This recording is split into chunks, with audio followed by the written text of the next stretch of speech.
உங்க உடல் நலம் பற்றி புட்டு வைக்கும் பாதங்கள் உடலில் ஏதேனும் பாதிப்புகள் இருந்தால் அது ஏதோ ஒரு விதத்தில் வெளிப்படும்.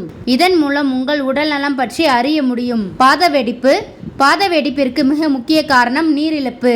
உடலில் நீர்ச்சத்து குறையும் போது தோல் வறண்டு பாதங்களில் விரிசல் ஏற்படும். இது மட்டுமின்றி தைராய்டு சுரப்பி போதுமான ஹார்மோன்களை உற்பத்தி செய்யாத போதும் பாத வெடிப்பு ஏற்படும்.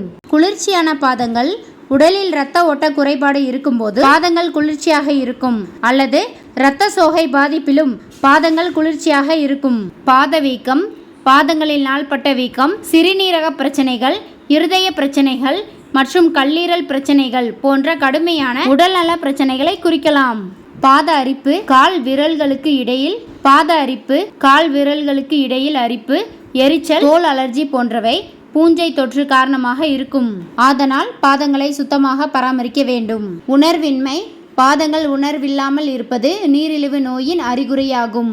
உடல் இரத்த சர்க்கரை அதிகரிக்கும் போது அது பாதங்களில் உள்ள நரம்புகளை சேதப்படுத்தும். இதன் விளைவாக பாதங்களில் உணர்ச்சி குறையும். கால்வலி, நாள்பட்ட கால்வலி, கீழ்வாதம் பாதத்தின் அறிகுறியாக இருக்கலாம். இரத்தத்தில் யூரிக் அமில அளவு அதிகரிப்பதால் இது போன்று ஏற்படும்.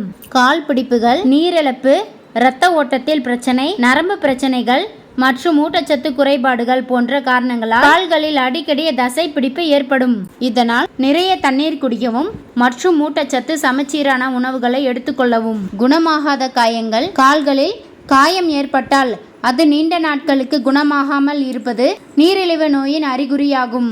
நீரிழிவு நோய்க்கு இரத்த ஓட்டம் குறைபாடு மற்றும் கால்களில் நரம்பு சேதம் காரணமாக காயங்கள் ஆற அதிக நாட்கள் ஆகும். இந்த வீடியோ பற்றிய கருத்துக்களை கமெண்ட்ல சொல்லுங்க. நன்றி, வணக்கம்.